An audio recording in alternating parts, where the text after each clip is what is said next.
Today's date is January 24th, 2008.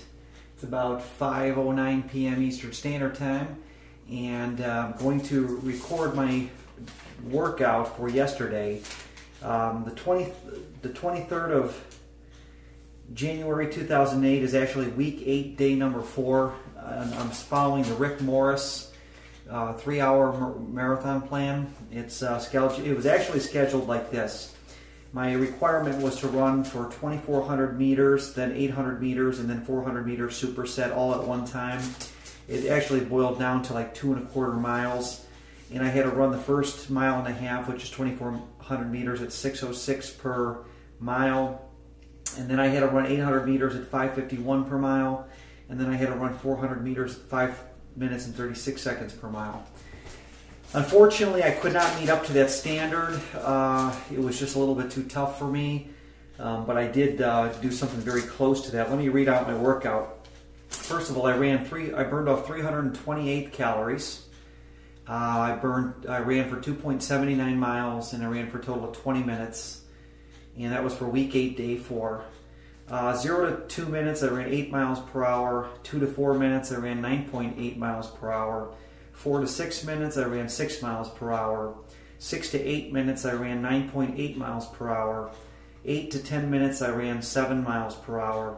10 to 12 minutes, I ran 9.8 miles per hour.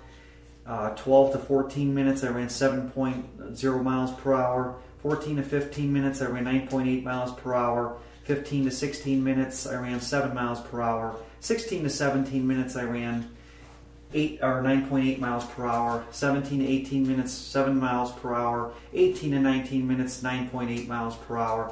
And then 19 to 20 minutes, I ran 8 miles per hour. If you do the breakdown of this run, it's 2 minutes at 6 miles per hour, 6 minutes at 7 miles per hour, 3 minutes at 8 miles per hour, and then 9 minutes at 9.8 miles per hour. Case in point here, when you can't meet up to the standard of running consistently, you try to compromise it by doing something within 80% of it. And what I did was I was pretty impressed with what I did. I actually wound up meeting my goal with the 2,400 meters at I ran at 9.8 miles per hour, which is technically I should have ran 9.9 miles per hour, but my treadmill is 1/10 of a mile per hour fast, so I was able to lower it down to 9.8. And I did miss out on the 10.1 miles per hour, which I should have ran a half mile at that, and then I should have ran a quarter mile at 10.6 miles per hour. I'm going to do something interesting though. Since I didn't accomplish that goal, technically today is an off day, it says total rest.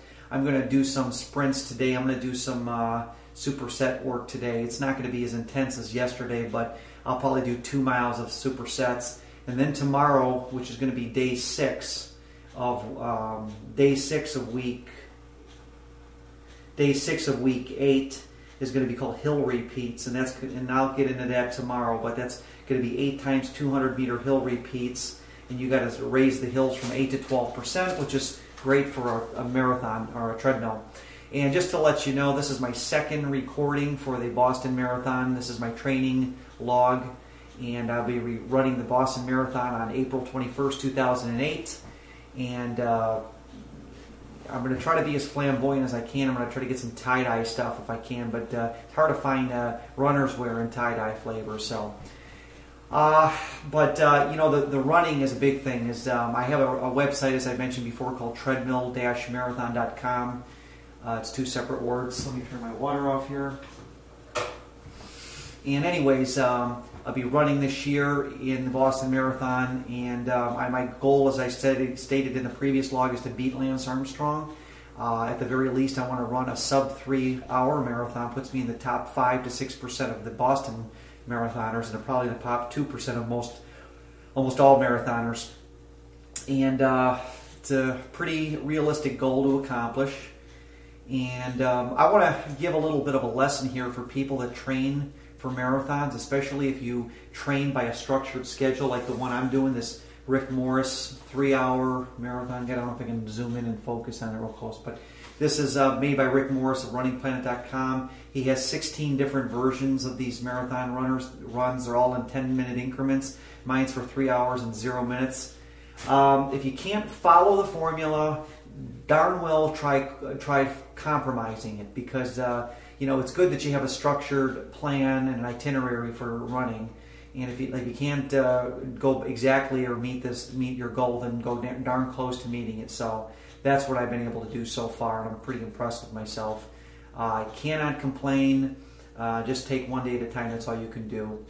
So that's that. And then I want to say this again. I'm training strictly on a treadmill. My feet aren't hurting like they did.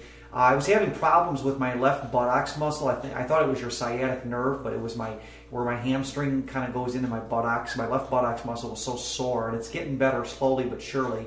But I've been doing a lot of hamstring stretches because it's just been so freaking painful, and it's just been too much for me. But it happened about 3 weeks ago when I was running a 12-mile run. I was hurting, and I kept going, and lo and behold, it hurt my left buttock muscle. So it's been a little sore, but I've just been putting a little bit of liquid cream, or what do they call that stuff it's called hot ice or whatever, kind of like a Bengay style heat stuff that you put on there. It's kind of giving some soothing relief there. And taking my vitamins, I just stocked up on more vitamins today. I was at Walmart, and usually I order my stuff online, but they had some good vitamins there, and I stocked up on. I'm not much of a Walmart fan either. I just need, my bank happens to be there, so I go there today. But I went to Walmart, got some vitamins. I'm stocking up. Nutrition's a big part of my running ability. You got to eat the right foods. You don't want to be stocking up on too much red meat, which is I have a problem with. I need to get off the red meat. And just all kinds of things like that. I'm trying to be in nutrients. I do drink a lot of water, and that especially applies to when I'm on the treadmill, because when I take my 5-minute breaks, because I like to get my water breaks through and get up by the fan. I definitely need to get my water. I started mixing it with Gatorade, but Gatorade's getting kind of expensive, and I'm just going to stick with water for now. So it's I usually go 50-50 with the Gatorade because I can't drink it straight. It's too sweet, and I like to dilute it with water. But straight water is the best thing to quench your thirst for your running, and it replenishes. But anyways, again, I was just saying, you have to make sure that when you do your runs that you if you can't meet your goal of doing a structured run, you want to come darn close by compromising it. One thing I will say about speed intervals: if I can't run consistently for 10 miles per hour for 6-7 straight minutes, what I'll do is I'll run 2 minutes, I'll put 1 minute of 7 miles per hour, then I'll run 2 more minutes at 10 miles per hour, then I'll put like 7 minutes, or in this case I actually skipped every 2 minutes. But I did this last year around the month of June and July, and I wound up running a 4-miler at a 6:29 per mile pace, and I continued doing that type of schedule, and I ran a 13.1 mile race, which was a half marathon, and I ran that at a 1 hour 30 minutes and 10 seconds. I was very proud of myself. I finished in 6:50. I think it was 6:53 per minute. It amounted to 6:53 per minute. And so the case in point here is that if you can't run consistently at a top speed, you want to compromise with little slow runs in between. And you know what? I don't believe that I have to 100% follow the plan where I want to follow it 80 to 90% of the way. If I can do the easy runs on the days, that's fine. But some of the runs, these sprint runs, they call them superset runs, are really, really tough, and they can get real hairy. So that's that. And I've got about 1 minute left on here before YouTube cuts my time off. So today's date is January 24th, 2008. It's about 5:18 p.m. Eastern Standard Time. It's a Thursday, late afternoon, and you did a good job today or yesterday, Steve. But you should have run today, and then keep working hard at what you're doing. And if you want to find out about my treadmill book, it's at treadmillmarathon.com, treadmill-marathon.com, or of course look me under Steve Hoka, all one word, SteveHoca, on YouTube video, and you'll see. Also, I add other subject matter as well. Mostly, I think everything is tied into my marathon running. I'm out of here. Thank you very much, and you guys all have a great day.